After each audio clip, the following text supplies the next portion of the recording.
Ladies and gentlemen, welcome aboard Foreign Strategies. Prepare for takeoff. Cat. Third time's a charm. Second time's a charm, Cat. What's going on? Welcome to the channel, Foreign Strategies. Tell us about yourself, your name, your age, and what you do for a living. Where you at?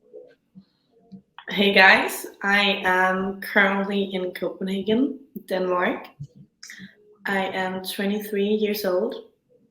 I have full-time study and I have full-time job. And now it's 10 o'clock for me in the evening and I'm doing this podcast.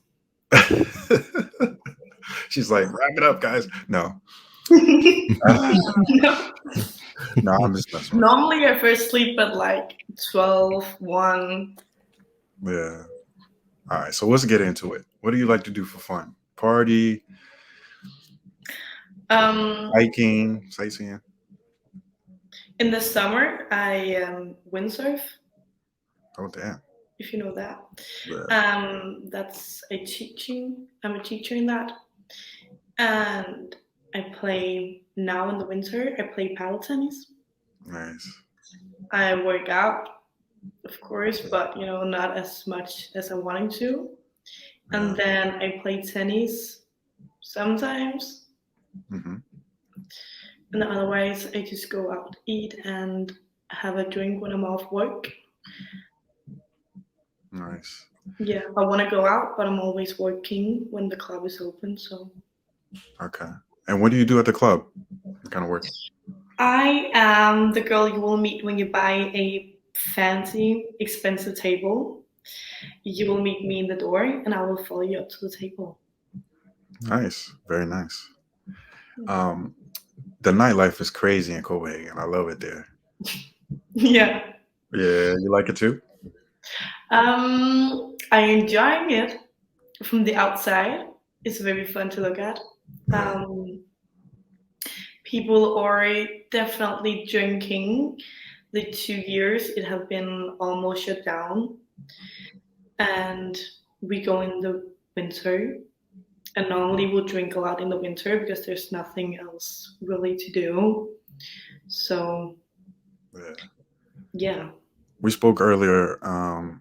You said it was like open season. People are not dating anymore. People are just hooking up. Want to talk about that? I feel in COVID time, all like when you're casual dating got together and just been together for 2 years now, and then everything opened up. Everybody broke up and everybody's single. Yeah. Going back to town, drinking. And it's both like the guys are really excited to go and hook up, and the girls are definitely also excited to go and hook up. And you're saying the girls go up to the guys just as much the guys go up to the girl? Right now, yeah, but in Denmark, I feel it's like almost, maybe it's like 60% of the guys, 40% of the girls when they do it, but now it's like half. Wow, that's crazy. That's a good ratio. Yeah. That sounds like fun. But I mean, here also a girl will invite you for a drink, and she will actually pay for it. What? If you let her. So wait, let's say we're meeting in the club, and I go to you, and you up to me, then you will probably be the one offering. But if I will go up to you, and offer like, hey, you look really good, can I buy you a drink? Then I will want to buy the drink in the bar because I was going to you. What? Yo, that's crazy. That never happens in the States, in New York especially. I know that. I know that. But it's only if you go in Scandinavian, it's just, there's guys and girls are more equal. And if you're a relationship, you will pay half. When you're going out, you will share the bill or like pay one, pay the other, the next one. That's crazy. So that's normal in Sweden too, in Norway? Or you don't know? Yeah. Wow, that's incredible. So as far as on the subject of dating, what about short term versus long term? Are you? Long term. Yeah. For me, I don't want to date for long terms. Okay. I just want to be Have fun. free, and I want to travel, and I want to do my own thing. For Right. long term, it's nice, it's chill to hang out with somebody. Very nice. Okay. Cool. And what would you think are the pros and cons of Copenhagen, especially like social interaction, dating, people? If you're a guy, cons, the girls will approach you, and the girls will pay for you. The cons, it's really, really cold. Um, and if you're a short guy, the girls will be taller than you. Okay. Yeah, I know somebody have like issues with that. Um, and I feel the culture is different. What I've experienced, if I have American friends visiting me, Hmm. is just a way that the Danes behave that they don't really get. Mm. Because Danish people can be really they will do like the first impression is really important, and the Danish people will judge you for that. Interesting. So first impressions is everything in Denmark and Copenhagen. Yeah, and like the clothes you're wearing, we can always see if you're a Danish person or not. Hmm. And a lot of Danish, they will not talk to a person who isn't Danish. Okay. Going back to the con about shorter guys. So you have friends they won't date a shorter guy, or what are you saying? I have a lot of friends. They will not date a short guy. He Mhm. will like have to make up for the height, How would definitely. how would you make up for it? If they just like really fit together, or his personality is amazing, or like really a gentleman to women, stuff like that. Just like really being on point with everything else. Mm, Because the girl, she will probably not go over to you, and she will like see like she will try to find all the mistakes for not dating you because you were short. mm. So don't give her any mistakes. Wow. Okay. And what's your preference in guys? I'm unfortunately living in a really white country. I'm more into dark skinned guys. Uh-huh.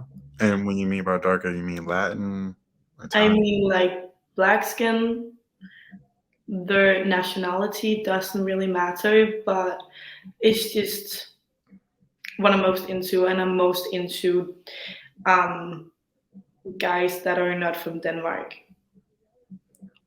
Interesting, interesting. Yeah, I had the other day, the last weekend, a dark skinned guy, like really black in the skin. He came over to me, and he was speaking Danish, and I could just see he was completely Danish, and it just followed for me.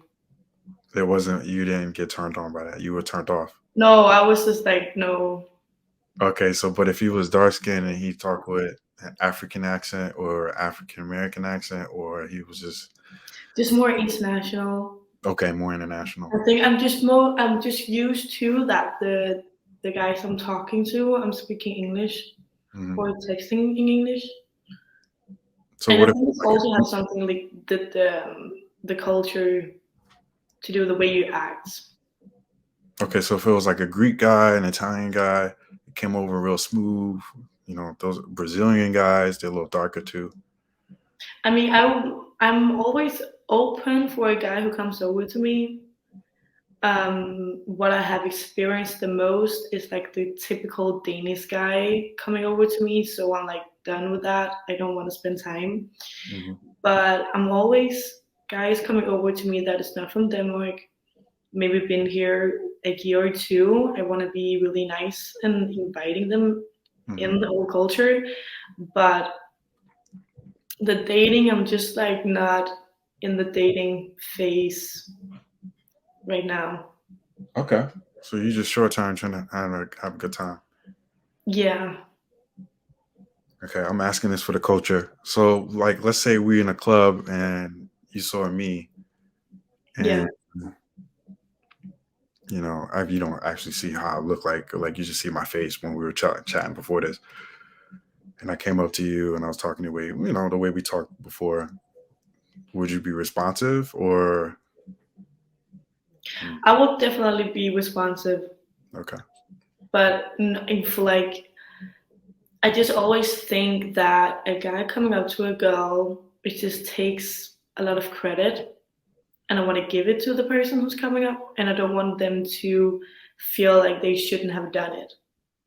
Interesting. You know, I always want to give that it was a good thing and that they have more self-esteem to do it again. Wow.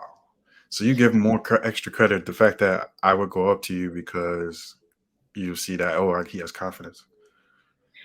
Yeah, and I've just heard stories from guys. They have walking up to a girl and she was being really, mean and didn't want to speak with him, and it just hurt them so bad that they're afraid to do it with other girls. So for that, if a guy comes up to me, I want to give him a good experience, so he has the confidence and he want to try it the next time he's going out to go up and speak with a girl. Wow. Okay. So what about America, like in dating wise? What do you think about dating in America versus dating in Copenhagen? What's the biggest differences you notice? That'll be the. I'll ask one more question after that and we'll wrap up. Okay. The biggest here you will date in 3 months before you will become a thing. And what I have experienced dating American guys, you will date a short amount of time before they will feel like they own you or like that you are a thing now. That's interesting. Yeah, because I heard that before in Sweden. This is going to be off topic, but OnlyFans is our last question. What do you think about OnlyFans? I think that the people who want to do it should definitely do it if that's what they're into and up for. But I'm not sure, but I think there should be an age limitation that you have to be like at least 20 or something above before you can enter that world. Because I think there's a lot of girls who is entering the world not really knowing what it's all about. And giving a piece out of themselves they can never take back. And I mean, that's okay, but you should be certain that is what you want to do. Well, very intelligent. So, do you have a question for me, or do you want to just wrap up? Because you're a great host. You're a great host, great guest. Good guess. You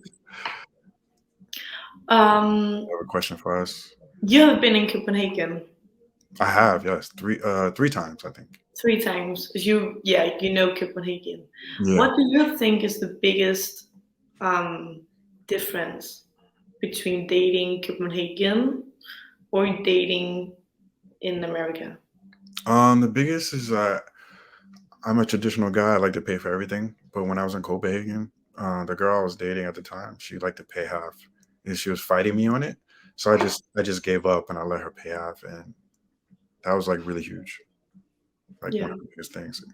Yeah, it was cool. It was fun. She's a really cool chick. It is true. It is like that. It is, here is a half. Yeah.